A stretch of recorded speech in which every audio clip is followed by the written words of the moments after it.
Bom, começamos a nossa disciplina de bases fisiológicas da medicina veterinária. Tá, mas o que diabos é fisiologia? Alguém me ajuda? Alguém sabe o que significa isso? Para que isso serve? Por que a gente estuda essa porcaria? Ou se é só para encher a cabeça de vocês de nome esquisito? O que é fisiologia? Eu vou ficar conversando com vocês. Se vocês não quiserem conversar comigo, meu caderninho está aqui do lado. Vamos lá. O que é fisiologia para vocês? Já ouviram falar dessa palavra? Nunca? Quando não souber também pode falar, ih, não sei não. Que aí pelo menos alguém tá me respondendo, né? Ficar, gente, é ruim demais ficar falando pra uma tela sozinho, você tá doido. Então, fisiologia, que é o que a gente vai estudar agora, né? E vai estudar no próximo semestre também, se Deus quiser, estuda justamente isso que a Gabriela e que a Sara estão falando e que o Isaac falou também. Estuda as funções e o funcionamento do organismo.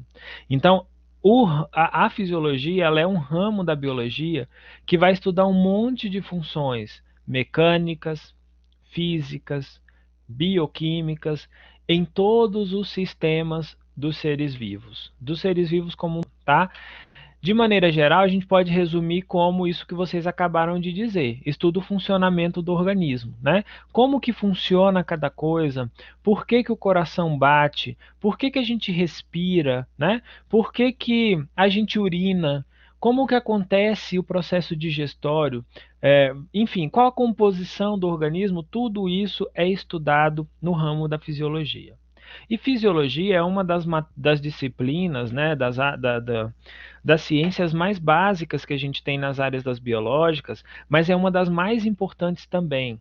Porque se vocês passam pela fisiologia, sem entender como funciona cada coisa, né? Assim como, por exemplo, na biologia molecular e celular também, né, que também são áreas extremamente importantes, né, da biologia, mas aqui, se vocês passam sem entender o como funciona cada pedacinho do organismo, na hora que vocês chegarem lá na frente, vocês vão ter uma dificuldade gigante. Porque vocês vão precisar entender como que um medicamento, por exemplo, ele é metabolizado e excretado. Vocês vão precisar entender por que que o meu paciente está com a mucosa pálida, ou por que que o meu paciente está com a mucosa azulada, né, arroxeada, que a gente chama de cianótica, por que que eu não posso dar um alimento X para um gato, ou para um cachorro, ou para a vaca, porque ele não metaboliza, porque como que vocês vão saber qual a diferença entre as nossas espécies? É só através do estudo da fisiologia, tá? Uh, a fisiologia não é uma disciplina fácil, é uma disciplina complexa, são vários os mecanismos envolvidos na regulação do organismo como um todo, tá? E é disso que a gente vai falar a partir de hoje. Na próxima aula, a gente vai falar sobre esse cara aqui, ó, ou pelo menos começar, né? Que é o ciclo do ácido cítrico, ou ciclo de Krebs, que é uma parte do metabolismo bioquímico que fornece energia, né, para que a gente tenha, por exemplo, que eu esteja aqui conversando com vocês, ou que a gente corra na rua, enfim, qualquer coisa que a gente faça. O simples fato de vocês estarem aí me assistindo, me olhando, pensando em alguma coisa, mesmo que seja pensando na morte da bezerra, vocês estão gastando energia, tá? Então, é isso que a fisiologia estuda e é isso que a gente vai começar a estudar a partir de hoje. Para começar, na aula de hoje, né, a gente vai começar falando um pouco sobre algumas terminologias e sobre questões relacionadas à fisiologia celular, distribuição de fluidos, alguns conceitos básicos que provavelmente vocês já viram desde lá atrás do ensino médio, né? Mas é bom a gente dar uma relembrada, até porque tem algumas pessoas aqui que já, né, alguns anos que não estudam, né? Enfim, e eu peço uma coisa: não saiam daqui com dúvida, pessoal, pelo amor de Deus, tá? Não tá entendendo? me para no meio da aula que eu volto, a gente vai conversando sem problema nenhum. E outra coisa, eu também não sei de tudo, não tenho pretensão de saber tudo, né? Então, se eu me equivocar em alguma coisa, eu tenho humildade de voltar atrás e falar, opa, não é isso, eu errei, falei errado. Se vocês perguntarem uma coisa que por acaso eu não saiba, eu procuro e trago depois. Então, eu deixo isso bem, eu sou bem humilde para assumir que eu não sei de tudo e não tenho nem pretensão disso, né? Ninguém sabe de tudo, só Deus. Bom, e aí para começar na fisiologia celular, a primeira coisa que a gente tem que entender, né? Água. Água é o composto orgânico, né? Na verdade, não um composto orgânico, mas é o composto que a gente tem em maior quantidade no nosso organismo, né? Estima-se aí que cerca de 60 a 70% de água é, compõem o organismo dos animais, né? Preenchendo vários tipos de tecidos e células, né? Todo lugar que você imaginar dentro do seu corpo tem água em maior ou em menor quantidade, né? E todos os mecanismos fisiológicos, sem exceção, todos eles requerem água. Então a gente tem, por exemplo, aqui, a filtração glomerular. O que é a filtração glomerular? A filtração que o rim faz para a formação de urina. Se eu não tenho água, eu vou ter urina? Não, porque boa parte da urina é formada por água. E é através do sangue, né, a filtração do sangue, que tem bastante água, é o que vai fazer com que a gente tenha essa formação de urina e excreção de metabólitos que o organismo não usa mais, né? Além disso, a produção de um gradiente de concentração de um soluto na medula renal, né? Para que haja formação propriamente dita da urina. Manutenção do tamanho celular. Então, água demais, a célula cresce de tamanho, pode até se romper, né? Água de menos, ela diminui de tamanho, porque dentro da célula, basicamente, a gente tem água, né? É, a excitabilidade das membranas celulares, então a troca de íons, né? Por exemplo, no tecido nervoso, quando a gente tem lá a transmissão de um impulso elétrico entre um neurônio e outro, isso também depende de água. Tá? Então, vários outros mecanismos, né? Pressão sanguínea, força de contração, oxigenação dos tecidos, tudo isso depende, ou direto ou indiretamente, de água. E aí, para começar falando sobre água, a gente vai falar sobre algumas terminologias e vamos depois falar um pouco sobre a distribuição dessa água no organismo dos animais. Vocês vão ver que em alguns casos tem fotos de humanos nos meus slides, é, mas é porque tem alguns assuntos que a gente não encontra imagens com animais, etc. Mas a fisiologia muda, obviamente, entre as espécies, mas não muda tanto quanto que comprometa, né? Uma imagem que é de humano. Não, não tem nada a ver, tá? Se quiserem, vocês me param, pelo amor de Deus. Não deixa eu falando sozinho aqui, não, senão eu vou chorar. Bom, então a gente vai falar sobre alguns termos, né? Por exemplo, o termo solução, né? Isso a gente vê lá muito na química, né? Solução é um termo que se aplica a qualquer mistura homogênea, né? Então a gente tem soluções que são no estado líquido, né? Que é a água dissolvendo qualquer outra coisa.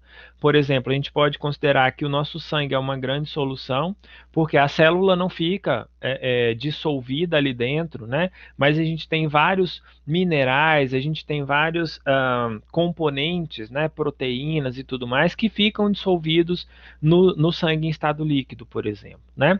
E nessa solução, a gente consegue dividir ela em duas porções. Uma solução, ela é formada sempre por um solvente e por um soluto, né? No caso da água, a água é o nosso solvente universal. É uma substância no estado líquido, né, na maioria das vezes, e que esse estado líquido ele se preserva quando misturada com alguma outra substância, que no caso a gente chama de soluto, por exemplo. né? Então, por exemplo, aqui a gente tem uma solução, né? Vamos imaginar uma solução de sal. Eu pego lá sal de cozinha e vou colocar numa água. O meu sal atua como soluto, né? Então a gente tem vários íons no organismo, sódio, potássio, cloro, cálcio, magnésio. São vários os solutos que a gente tem no sangue, por exemplo, né? E como solvente aqui a gente teria água. Então, misturando esses dois, nós teríamos uma solução. Tá? Então, isso é o conceito de solução, soluto e solvente. Agora, quando eu penso em dois compostos que têm o mesmo estado, por exemplo, aqui eu tenho álcool e água, que estão no mesmo estado físico, né? Eles são líquidos, os dois. O soluto vai ser aquele que está sempre em menor quantidade, e aquele que está em maior quantidade vai ser um solvente. Então, por exemplo, se eu pego lá, pandemia do coronavírus, todo mundo tem álcool 70 em casa, né? Se eu pego em um álcool hidratado, 70%, quem é o soluto, quem é o solvente?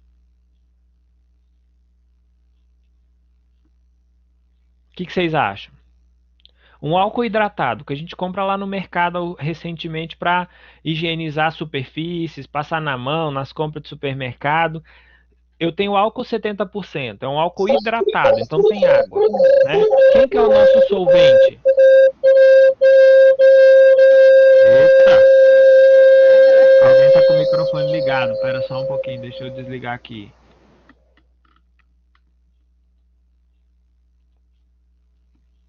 Então, o soluto é a minha água, né? Que é o álcool hidratado, hidro, porque tem água. Então, e o meu solvente vai ser o álcool, né? Não o álcool 70, porque 70% já é a minha solução pronta, né? Mas o álcool propriamente dito, o álcool absoluto, vai ser o solvente nesse caso. Então, quando eu penso em duas substâncias no mesmo estado físico, ou seja, as duas no estado líquido, ambas a gente não tem como diferenciar. Então, sempre vai ser solvente aquilo que está em maior quantidade, tá? Bom, deixa eu passar aqui. Entendido, pessoal? E aí tem uma questão importante também, que é a questão da percentagem, né, da solução. Então, geralmente, a gente olha, né, ou tem as soluções em percentual. Ou seja, a concentração de solutos por X ml ou X litros de solução aquosa. Nesse caso aqui, eu trouxe um exemplo de, por exemplo, uma concentração de soluto em gramas por 100 ml da solução aquosa, por exemplo, de água, né? Então, quando eu vou fazer esse tipo e isso vocês vão ver muitos lá na clínica, né? Quem acha que não vai mexer com conta, quem acha que não vai mexer com porcentagem, não sei o quê, na veterinária está enganado. Só o que vocês vão ver é conta mais para frente, né? Então, por exemplo, se eu penso lá em diluir dextrose, que é um carboidrato, a 5%, né? E eu sei que a percentual é X grama por 100 ml de solução, então eu acrescento 5 gramas de dextrose em 100 ml de água. Então eu vou ter uma solução aquosa de dextrose a 5%. Se eu quero, por exemplo, fazer uma solução de cloro a 10%, eu tenho que colocar 10 gramas em 100 ml. Agora, se eu uso 100 gramas de cloro e quero 10%, eu vou colocar 1 litro de solução. É uma questão de regrinha de 3, né? Mas é importante vocês terem isso em mente, né? Verem, pelo menos entender que quando eu falo lá de uma solução, eu estou falando em percentual. Tô falando, vocês compram lá um, sei lá, um colírio, né? Aí o colírio, esse aqui não tem falando, mas tem uns colírios que vem lá 0,5%. O que ele está trazendo? 0,5 gramas daquele medicamento em 100 ml do solvente, né? Sei lá qual é o solvente, água deionizada, água destilada, ou qualquer que seja o solvente, né? Então, basicamente, as soluções todas a gente trabalha nisso com percentagem. Geralmente, concentração de soluto em 100 gramas ou em 100 ml de solução aquosa, tá? Na maioria das vezes. Bom, e aí essa água transita por todo o nosso organismo, dissolvendo tudo quanto é coisa, né? Servindo como solvente universal no nosso organismo e no organismo dos animais.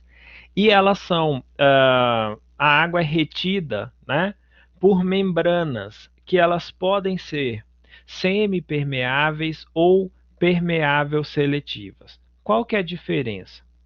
Uma membrana semipermeável é o que acontece em alguns tecidos, né? Mas não é comum isso nas células, na maioria das células, né? Em alguns tecidos a gente tem essa semipermeabilidade, como por exemplo nas células tubulares renais, como nas células do intestino, são membranas que permitem a passagem de um solvente, ou seja, da água, mas não permite a passagem do soluto. Qual que é a vantagem disso? A vantagem disso é que a água consegue transitar de um lado para o outro sem que haja necessariamente gasto de energia, tá? Por conta das barreiras de fosfolipídios, isso acaba impedindo, né? Isso daí entra na permeabilidade seletiva, tá? Não sei quem foi que perguntou. Mas essa barreira de fosfolipídios, por ela ser uma barreira lipofílica, né? Ou seja, hidrofóbica, ela acaba é, é, selecionando, né, ou segurando, retendo água no interior, né? E aí nessas membranas de fosfolipídios a gente tem canais, né, proteicos, que são canais que permitem, entre outras coisas, a passagem do solvente, tá? Ou seja, da água, mas também permitem a troca de íons do meio intracelular para o meio extracelular, né? E aí a gente tem várias funções no organismo que dependem desse tipo de coisa. A transmissão de impulsos elétricos, sinalizações celulares, a ativação de receptores celulares, né? Tudo isso depende desses tipos de transportadores de transmembrana, né? Que são basicamente proteicos, que são hidrossolúveis, tá? E são lipofílicos e permitem a passagem não só de água, mas também de fluidos, tá? Então, as membranas do organismo, as membranas celulares, a maior parte delas são do tipo, são membranas permeáveis seletivas, ou seja, elas permitem a passagem do solvente, mas também permitem seletivamente, dependendo da necessidade da célula, a passagem também do soluto, né? Que daí a gente tem os minerais, os sais, todos que a gente tem dissolvido nos líquidos corporais, tá? Tudo bem, pessoal?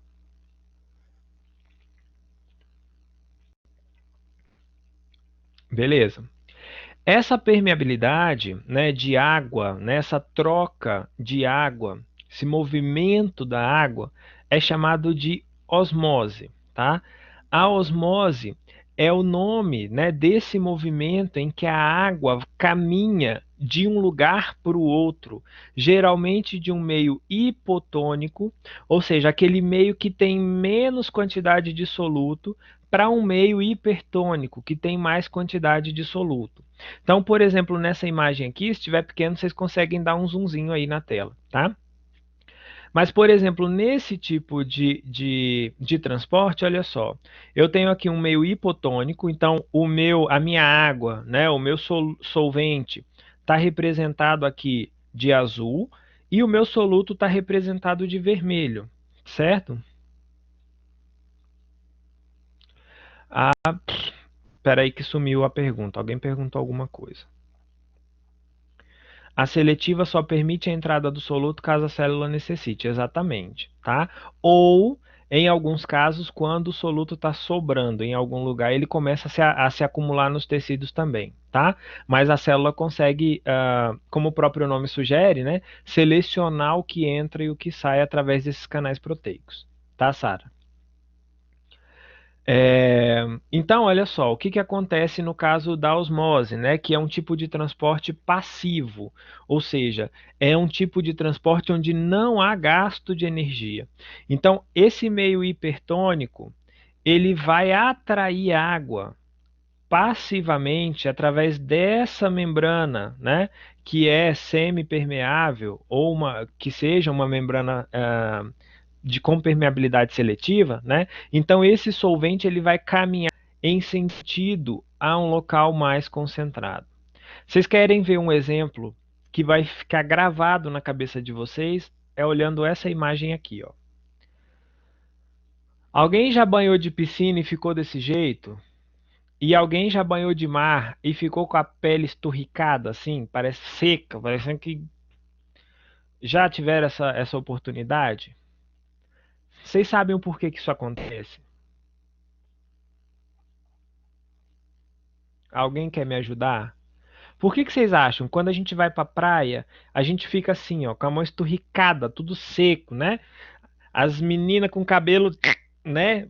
O trem arma, assim, fica aquele cabelo duro, né?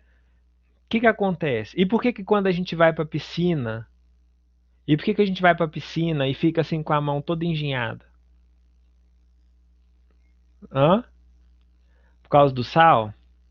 Isso é justamente um caso, um exemplo, né, desse mecanismo de osmose, da troca passiva de água. Então, quando eu vou para a praia, o que que tem na praia? Sal pra caramba dentro daquela água, né? O que que a gente faz? A gente perde água, né? O corpo avisando que está na hora de sair, não é bem assim não, Rafael. Então, quando a gente está na praia, a gente começa a perder água. Por isso a pele fica tão ressecada, né? Por que que a gente perde água? Porque se eu for comparar a concentração de sal que eu tenho na minha pele com a concentração de água que tem, ó, com a concentração de sal que tem na água do mar, a água do mar está milhões de vezes mais salgado. Então, a tendência é que a água do nosso organismo seja perdida em direção à água do mar, na tentativa, né, burra, né, do organismo em tentar controlar ou igualar as duas concentrações, né? Ao contrário, quando eu penso numa piscina, a gente tem muito mais soluto no organismo, a gente tem muito mais sais na pele, né? Enfim, nos nossos tecidos, do que tem dentro da água da piscina. Na água da piscina, muitas vezes, tem muito cloro, mas não muito mais do que isso. Então, o que que acontece? Quando eu entro na água e fico lá por muito tempo, o meu organismo começa a entender, fala, olha, tá sobrando muita água lá, né? O meu organismo está muito concentrado, então começa a atrair água. Então, por isso que a gente começa a ficar tudo parecendo que está inchada a pele, mas está inchado mesmo. Por quê? Porque a pele está encharcada, está cheia de água, né? A água é atraída pela concentração de sais que a gente tem na pele. Então, gravem bem essa imagem. Quando vocês pensarem em osmose, né, em troca de fluidos, movimentação de fluidos, sempre lembre, se o meio está muito concentrado, a gente perde água para o meio. Se o meio está pouco concentrado, a gente ganha água do meio. Tá? E é principalmente dessa forma que a água migra dentro do organismo. Então, uma hora eu estou num local perdendo muita água e numa outra hora eu estou ganhando muita água. Da mesma forma que a gente consegue exemplificar nas nossas mãos aqui, eu consigo imaginar isso dentro do organismo, né? Se eu tenho, por exemplo, uma pessoa que ingere grande quantidade de sal o dia inteiro, come sal, tudo salgado demais e não sei o que que acontece? O sal vai se acumulando no sangue, isso atrai água para dentro dos vasos sanguíneos. E o que que acontece com uma pessoa que come muito sal? Alguém sabe? Retém água. Retendo água, o que que acontece? Incha. Além de inchar, já viram gente que tem hipertensão? É, muito bem, Fernanda. A pressão aumenta. Se eu começo a reter muita água dentro dos vasos, além disso, me dá um aumento de volume, né? A pessoa fica literalmente inchada, né? Encharcada de água. A pressão também aumenta. Por quê? Vocês imaginam? Tá só entrando água dentro do vaso. Aquele vaso que aguentava um tanto X de água, ele vai ter que suportar a pressão de uma água muito maior. Por isso que as pessoas que têm hipertensão, elas têm que ingerir menos sal, justamente para tentar fazer com que, entre outros mecanismos, não aumente a pressão por conta disso, tá? Então, esse tipo de coisa, né, esse tipo de mecanismo é o que a gente chama de pressão osmótica, tá? A pressão osmótica, por definição, ela é uma medida qualitativa da tendência da água para realizar osmose.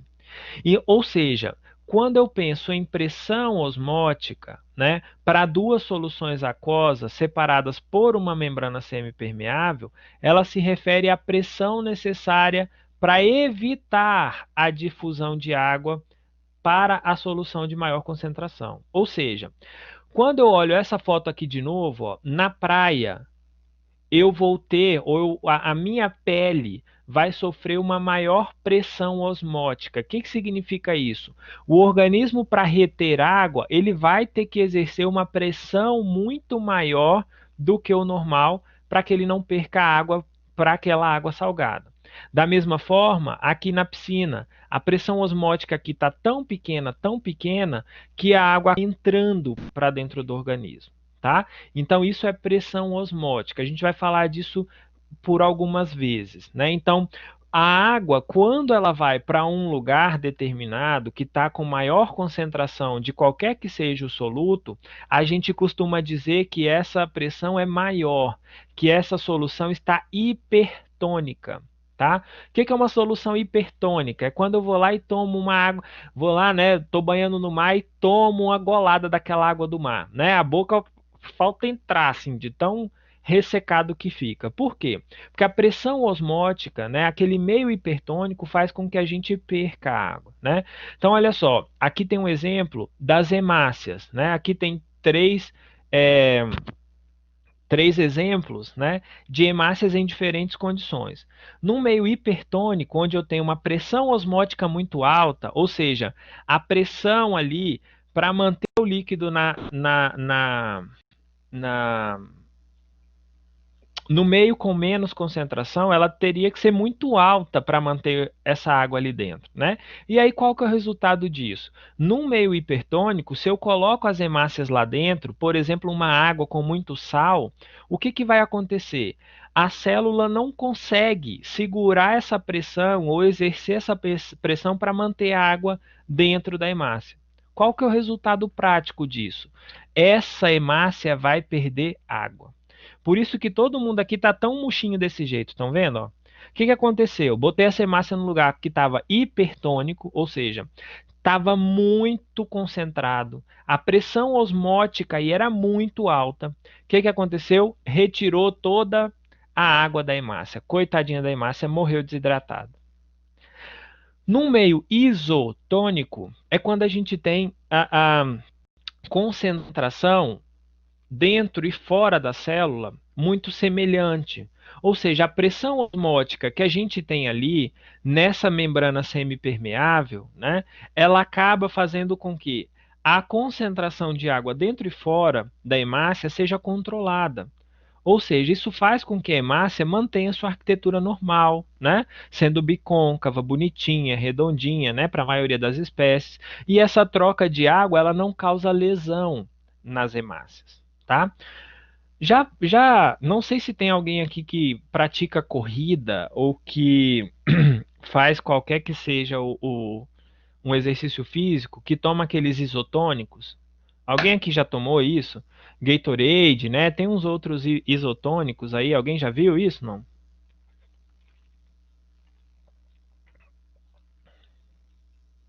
Já viram isso? Já tomaram isotônico, Gatorade? Ruim para danar esses negócios, né? Mas o que que acontece? Por que que a gente... Cerveja é sim, vai nessa.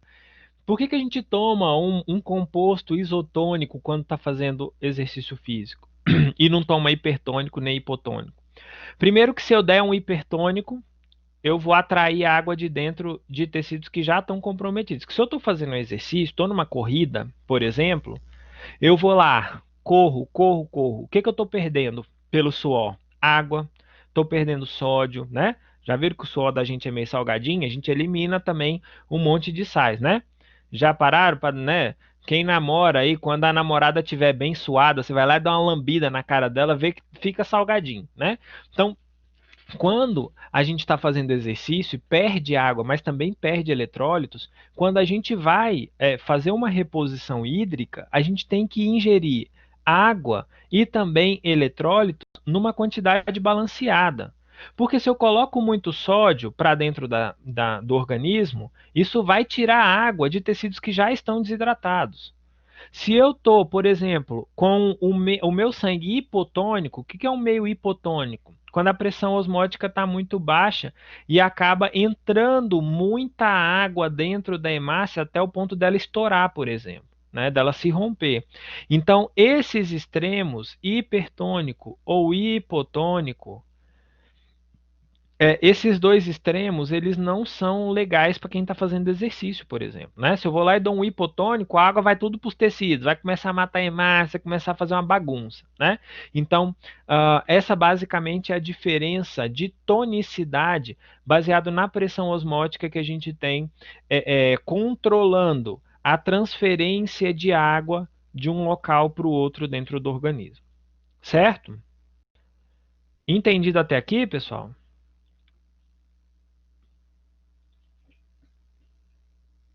Beleza? Qualquer coisa vocês me gritam que eu volto, explico de novo, eu não tenho problema com isso não, tá? Então vamos lá. Um outro mecanismo, né, de troca de partículas, principalmente de solutos, é o que a gente chama de difusão, né? E aí difusão, a osmose a gente está relacionado com o movimento de água, né? É, Oi, Kenny. Explicar de novo o quê? Isso aqui?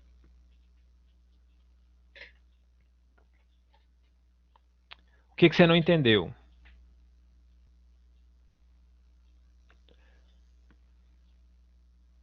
Pode ligar o microfone se você quiser falar aí, Tá. tranquilo. Ah, Professor, é porque aqui na diga. fazenda acabou a energia e retornou agora, por isso que eu fiquei ausente. Aí eu entrei, o senhor estava terminando de explicar essa parte. Mas Tá. Então, se não tiver problema, pode continuar, tá? Não tem problema não. tá. Ô, Depois Kenny, eu eu vou olho a fazer o aula. seguinte. Eu vou Ah, seguir, e aí, tá. se no final da aula sobrar algum tempo, eu volto aqui. Se não, você assiste lá na Tá. aula gravada, e se ainda assim restar dúvida, na aula que vem você me fala que eu volto, tá bom? Então tá bom, obrigada. Só pra gente ganhar tempo. De nada. Bom, vamos lá. Então, a difusão, né, quando a gente pensa lá no sangue, né, correndo por todo o nosso organismo, né, a gente tem várias questões no qual ele é importante. Por exemplo, lá no momento de filtração glomerular, lá no nosso rim, né? Então, nesse caso, muitas das moléculas são trocadas por difusão, ou difusão simples, ou difusão facilitada, mas que permitam a passagem de partes sólidas, de partículas pequenas, né? Como, por exemplo, pequenas moléculas proteicas, né? Alguns compostos minerais, enfim, ureia, né? Enfim, tem várias partículas que conseguem transpor essa barreira, né, do meio intra para o meio extracelular, ou, né, esse meio intersticial ali onde os fluidos estão dissolvidos. Então, quando a gente pensa nisso, né, a distribuição do líquido dos vasos para o interstício, né, assim como os componentes que viajam no sangue, como por exemplo glicose, como por exemplo algumas moléculas lipídicas, tudo isso passa ou é transmitido por difusão, tá? Muitas vezes, muitos dos mecanismos acontecem por difusão simples. O que que é uma difusão simples? É uma difusão que o fluido, juntamente com alguns solutos, ele consegue migrar de um lado para o outro, né? Partículas coloidais, como a gente chama, por exemplo, que são partículas muito pequenas, né? Que a gente não consegue ver a olho nu. Então, esse fluido, ele vem do sangue e sai de dentro do vaso em direção aos tecidos, normalmente por difusão simples. Ou seja, tudo que está ali dentro do vaso, juntamente com oxigênio, juntamente com o CO2 que vem dos tecidos para o vaso, todas essas trocas acontecem normalmente por fusão, tá? Então, as células apresentam barreiras, né? A dupla camada lipídica, ela acaba em muitas vezes impedindo a troca de fluidos e de outros solutos, mas em muitos casos essas proteínas, como a gente estava falando lá atrás, ela permite com que esse tipo de coisa aconteça. Primeiro, as coisas que são, né, os componentes que são absorvidos lá no intestino, quando a gente se alimenta, bebe água, por exemplo, para que elas consigam entrar na circulação sanguínea através da absorção de nutrientes ou ainda lá na filtração. Tudo isso normalmente se dá por difusão simples na maioria das vezes. O que é difusão simples? É quando a gente não tem gasto energético e essas substâncias, né, juntamente com água, são transmitidos ou são transportados de um local para outro. Tá? Existe também difusão facilitada, que aí é um outro caso que é um pouquinho diferente da difusão simples, né? Na difusão simples, isso tudo aqui, ó, esse fluido indo e voltando do sangue para os tecidos e vice-versa, isso acontece sem gasto energético, né?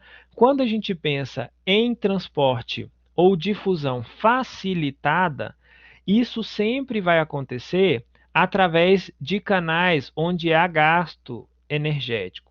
Por exemplo, a gente tem transporte ativo de, não sei se vocês já viram alguma outra vez, uma proteína transmembrana que é chamada de sódio-potássio ATPase, né? Também conhecida popularmente como bomba de sódio e potássio. Ela é uma proteína, né, transmembrana, e o que ela faz? Ela transporta, ela é um transportador, e é por isso chamado de bomba, né, porque ela bombeia coisas de dentro para fora e de fora para dentro, né, e isso se dá através de gasto de energia. Por isso que na semana que vem a gente vai falar de como a energia é produzida no organismo dos animais, né, e de nós seres humanos, tá?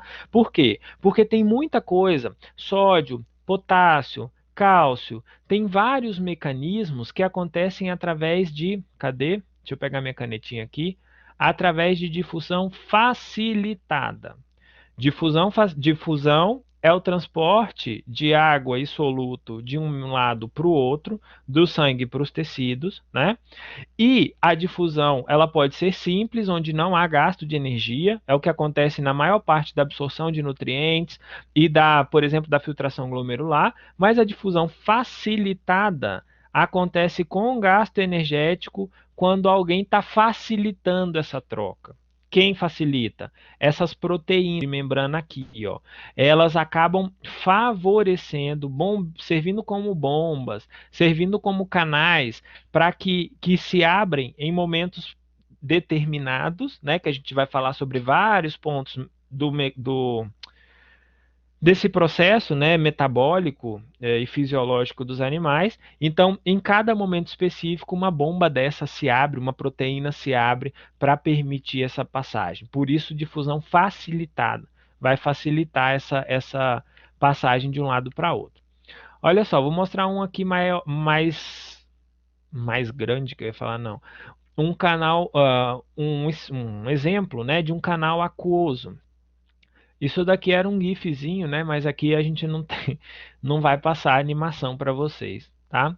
Mas aqui, ó, o que a gente tem representado de rosa, esse rosinha aqui, ó, fazendo um canal mesmo, literalmente, é ele que vai favorecer ou difundir não só água, mas também substâncias que são hidrossolúveis, tá? Então todos os minerais, quando vocês virem lá, né, a gente vai falar sobre potencial de membrana, de entra sódio, sai potássio, sai sódio, não sei o que, cloro, magnésio, é tudo através desses mecanismos. Existem por toda a célula canais proteicos que favorecem a entrada e a saída, a troca iônica e a troca aquosa da célula com o meio. Então vamos supor, que isso daqui é. E outra coisa, né? Como é uma membrana com permeabilidade seletiva, né?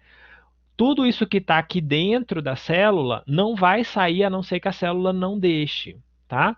Substâncias hidrossolúveis. A gente tem a glicose, a gente tem os íons todos, os minerais, né? Sódio, cloro, potássio, cálcio, né? Todas essas são consideradas hidrossolúveis, né?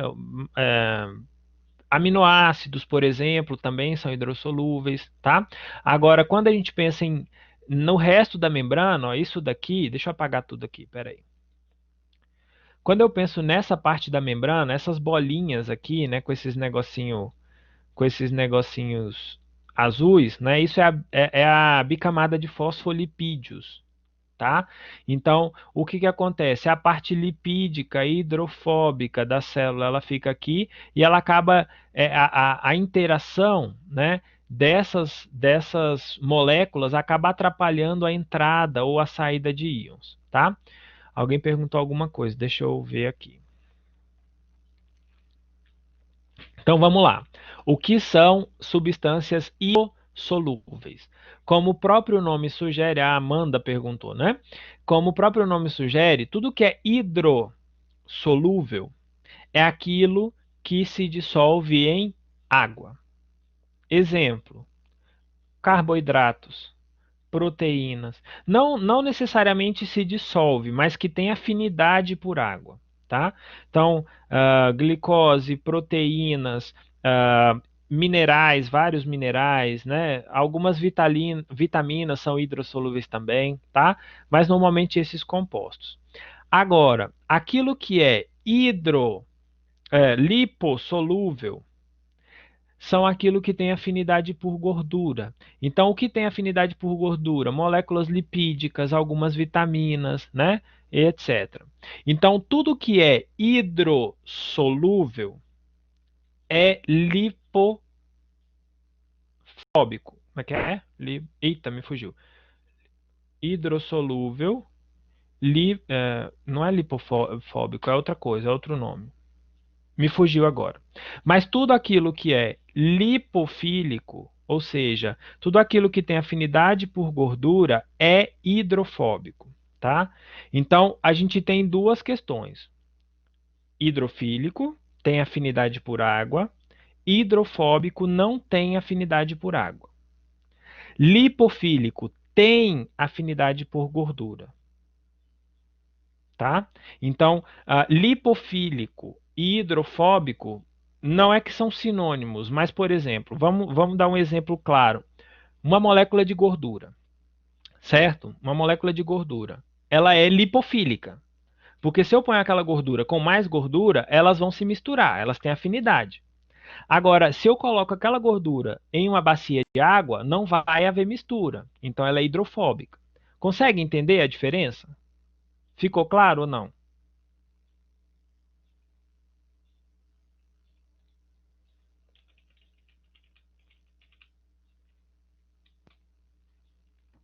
Opa, peraí que saiu o trem aqui.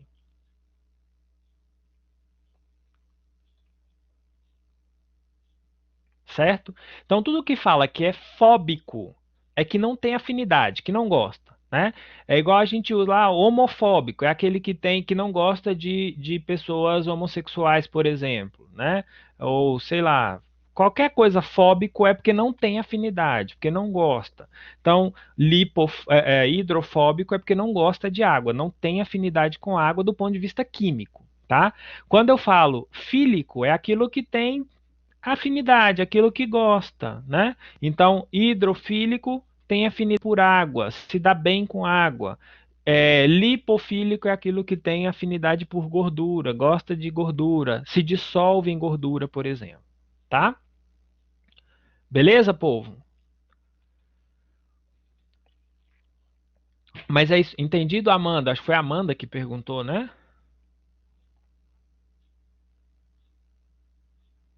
Amanda? Foi Amanda? Foi, acho que foi. Entendido, Amanda? Isso aí, pessoal. Se vocês tiverem dúvida, não entenderem algum termo que eu estou falando aqui, vocês podem perguntar, porque às vezes para mim parece muito básico, mas pode ser que alguém não saiba mesmo, tá? Pode parar e perguntar. Certo, Amanda? Beleza.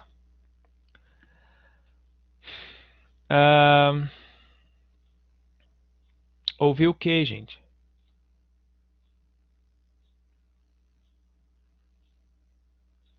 Que sinal, doido?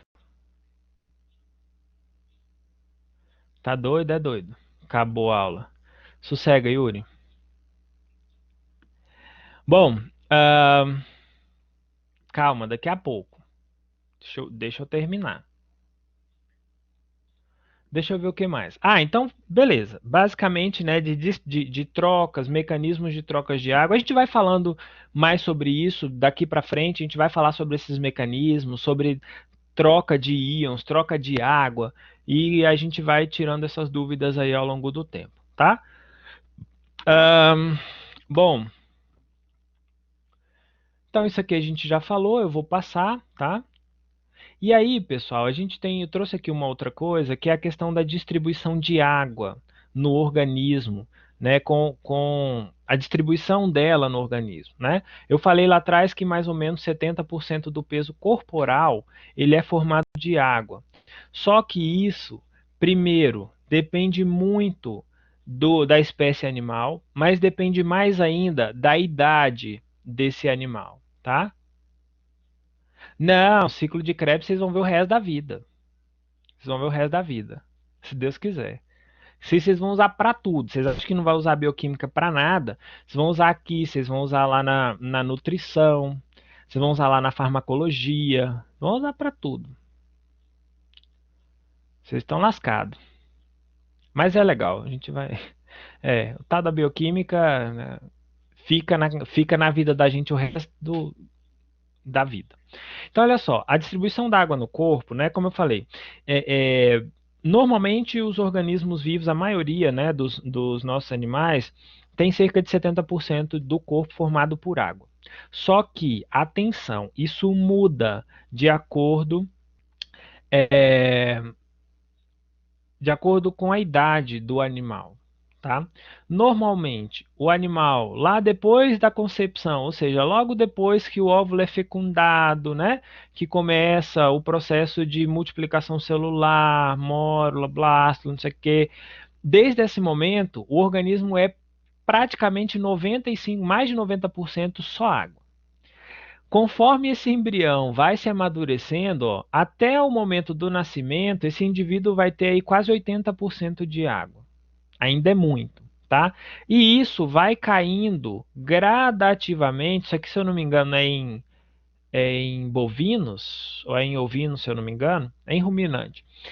Isso vai decrescendo com o passar da idade, e lá na frente, um animal muito velho, ele vai ter, proporcionalmente ao seu peso, uma menor concentração de água, uma menor quantidade de água, tá?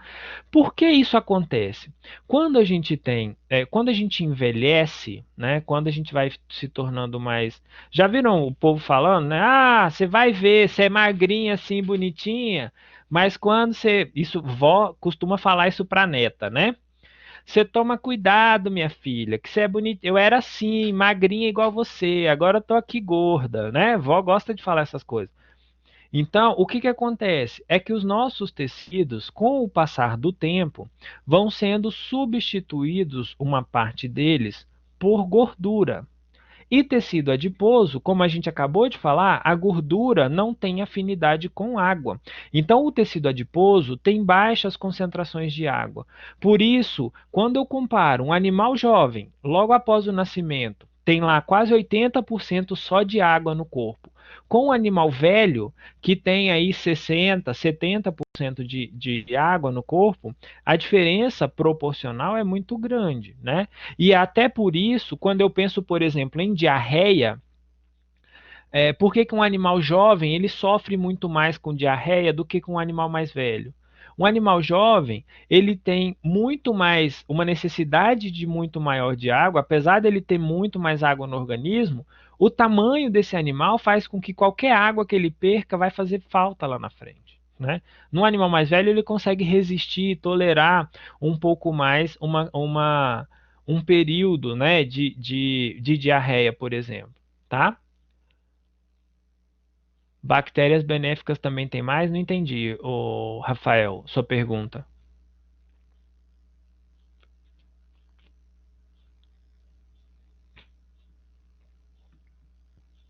Rafael? O que tem prebiótico e biótico?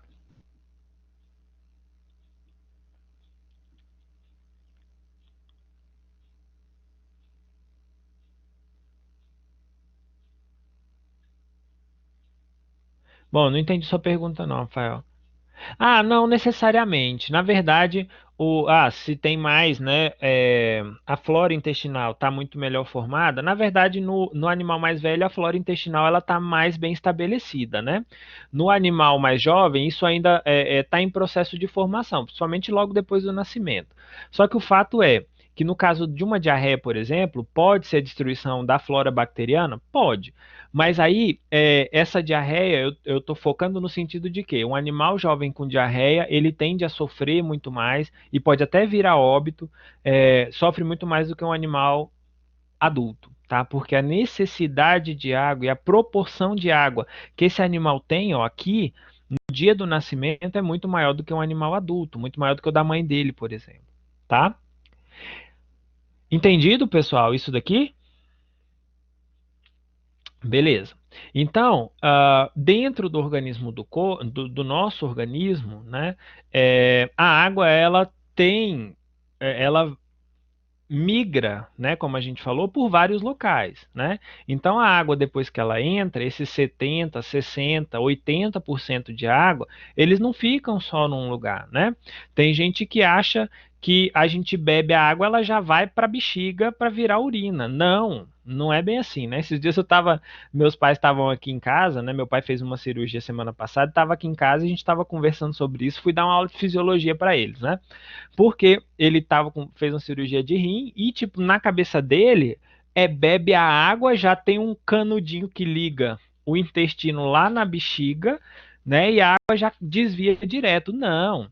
A água passa por vários tecidos. Primeiro ela vai para o sangue, vai bombeado para todo o corpo, para depois ser filtrado e formar bexiga. Então não é bebi água agora, já vai parar na bexiga, né? Então, espero que vocês todos tenham pelo menos uma noção disso, né? A gente vai falar sobre essas coisas mais para frente. Mas a água no corpo, esse percentual que a gente tem, a maior parte dessa água, né? Vamos supor, se um animal tem 60% de água no corpo, o diurético, Bruna, ele acelera a excreção de água pelo rim, tá? Não é que você vai ter um desvio que a água vai sair do intestino e corre para a bexiga, não. É que no rim esse diurético ele age de forma a eliminar mais água. Me pergunta isso quando a gente estiver falando de urinário, pode ser? Que daí se você lá acho que você entende melhor, tá?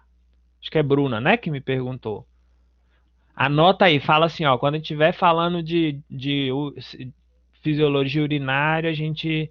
Aí eu explico tudo isso, da questão da pressão, a questão de perder líquido, por que que isso acontece, tá? Vamos lá, uma coisa de cada vez. E aí o que que acontece aqui? A água, ela tá a maior parte dela no líquido intracelular, que a gente abrevia como LIC. Então, no líquido intracelular é o quê? Dentro do citoplasma da célula, né? Então, é o que está dentro da hemácia, é o que está dentro das células musculares, é o que está dentro das células da pele, enfim, que está em tudo quanto é célula. É a maior parte, né? Imagina aí, dos 60%, 40% está dentro da célula. E o resto? O resto fica tudo passeando pelo organismo. Mais ou menos 15% fica no líquido intersticial. O que é o líquido intersticial? É aquele fluido que ele não está nem dentro da célula e nem dentro do sangue. É aquilo que está sustentando os tecidos, né? A gente tem mecanismos, como por exemplo o ácido hialurônico, que ele retém água dentro dos tecidos, e é isso que dá sustentação. Um exemplo, vocês já viram quando igual nós, né? Que eu sou jovem, né? Sou bastante jovem. Então, na nossa faixa etária, assim, a juventude, o povo novinho, quando a gente dá uma puxadinha na pele, assim, ó, vocês já viram que a pele retorna rapidamente? Já repararam? Isso faz isso aí em vocês, ó. Pega a pele, dá uma puxadinha e solta. O que que isso indica? Quer dizer que eu estou bem hidratado, não é isso? quem faz estágio, trabalha em clínica, né? A gente estima se o animal está desidratado ou não, puxando ele assim pela pele. Vocês estão me enxergando aí, não? Estão me enxergando? Então, ó, a gente puxa assim, ó, puxa aí na pele de vocês. Se vocês são jovens, muito jovens, igual a mim, né, que sou muito jovem, tenho meus 18 anos, então, por que que a gente tem isso? Lembram que eu falei que os jovens têm mais água no corpo? Se ele tem mais água no corpo inteiro, ele também tem mais água no líquido intersticial. Então, por isso a gente tem elasticidade nos tecidos, por isso que ele tem firmeza. Por que que as pessoas mais idosas, né, vai lá e pega na sua avó agora, de 90 anos, pega assim, ó, dá uma puxada, você vai ver que a pele demora a retornar para a posição normal. Tem menos água, está mais desidratado. Um cachorro que está com diarreia, um cachorro que está com vômito severo, sem se alimentar direito e que está desidratado, você puxa a pele dele, o calombo lá na pele vai ficar um tempão assim até retornar. Tá? Então, o líquido intersticial garante essa, primeiro, né? Ele atua como uma espécie de reserva para as células. Então, se falta água dentro da célula, ele está ali para isso, né? Mas ele ajuda a dar sustentação em todos os tecidos. Então, por isso o líquido intersticial é o segundo que mais retém água, né? E quando a gente incha, né? A pessoa lá que, por exemplo, viaja, vou sair daqui, vou lá para São Luís do Maranhão de ônibus, né? Chega lá com a perna inchada, porque começa a acumular água no líquido intersticial, tá? Então, isso é o que a gente chama de líquido intersticial. É o líquido que não está dentro da célula, mas que está nos tecidos, entremeado nos tecidos, tá? Além disso, a gente tem um pouco desse fluido, mais ou menos 5%, que está no volume plasmático, ou seja, 5% de toda a minha água, né, daqueles 60% de água, somente 5% está no sangue. O resto está nos tecidos, tá?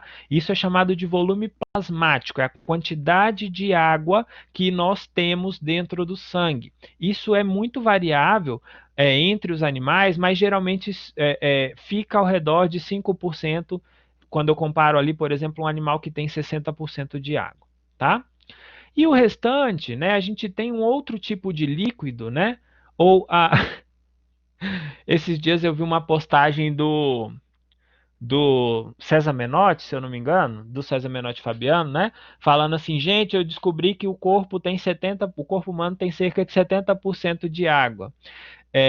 Então, por isso eu descobri que eu não tô gordo, que eu tô encharcado. Eu falei, é mais ou menos isso, né? Só que ele não sabe que a gordura que ele tem lá não tem água quase nada, né? Então, a última porção da distribuição de água que a gente tem aqui, né, é o líquido transcelular. O líquido transcelular é aquele que fica viajando entre as células, é o que leva o soluto de um lugar para o outro, que leva glicose, que leva sódio, que leva cloro de um lugar para o outro e por aí vai. Tá? Então, basicamente, essas são as principais subdivisões do fluido, da água espalhada pelo organismo como um todo. Tá? Então, eu tenho água dentro da célula, eu tenho água fora da célula, dentro dos tecidos, eu tenho água dentro do sangue e tenho água que fica passeando, levando as coisas de um lugar para o outro. Tá? Então, a água acaba sendo, primeiro, é o solvente universal, é requerido para quase todos os processos metabólicos, né?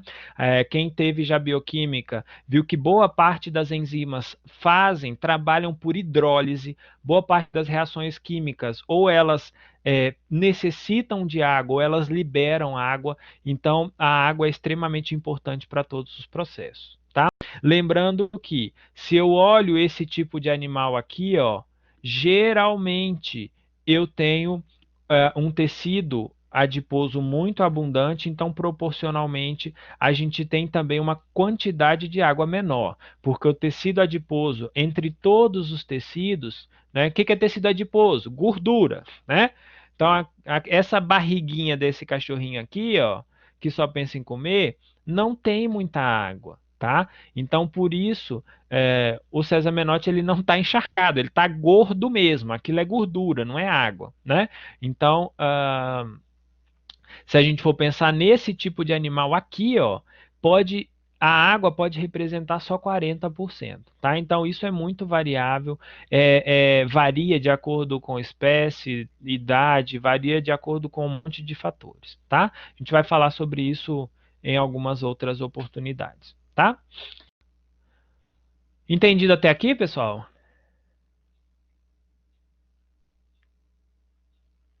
Ah, boa pergunta. Quem foi que perguntou? Deixa eu ver aqui. O Rafael perguntou quais características a água tem que ter para ser ideal para o consumo, já que é muita água no corpo. Então, olha só, a água, para que ela seja considerada de boa qualidade, ela tem que ter baixa concentração de sais, né? Se tiver sal demais, ela não é muito legal. O ideal é que seja isotônica, né? Que tenha tonicidade ali, que não perca muita água para os tecidos e nem que puxe muita água dos tecidos, né? E livre de micro-organismos, que seja uma água límpida, né? Que não tenha muita matéria orgânica. Esse é o tipo de água ideal para consumo. Eu costumo dizer o seguinte, ô Rafael, a água que o cachorro bebe tem que ser a mesma que você teria coragem de beber, da mesma fonte. Se você vai dar uma água, né, é óbvio que para animais de produção isso acaba não sendo muito bem atendido, mas o ideal é que seria, que fosse, né? Por exemplo, se eu penso lá no animal que está num pasto, o bebedouro dele tem que ser o mais limpo possível, não precisa ficar limpando todo dia, né? Mas tem fazendas que a gente vai que o bebedouro tá que é só o lodo, aquela água marrom, a coisa mais horrorosa do mundo. Então, se você não tem coragem de beber aquela água, por que que você vai dar pro seu bicho? Certo? Então, isso é a água ideal. É que você teria coragem de consumir aquela água. Se você olha para o negócio e fala assim, não bebo isso, por que que você deixa o seu animal beber? Tá? Então, até mesmo cães, né? A gente vê bebedouros de cachorro que acumulam crostas assim de lodo, né, de micro-organismos, isso acaba podendo ser prejudicial para o animal, tá? E aí a gente tem que pensar também, né, que tem Rafael, eu não sei te indicar ninguém aqui em Goiânia que faça. Mas, por exemplo, se eu penso em animais de produção, o ideal é que seja feito, pelo menos uma vez ao ano, principalmente por questões de eletrólitos, né? Então, por exemplo, eu estou numa fazenda, isso tem alguns casos que a gente observa isso, né? As aves, por exemplo, deixam de comer.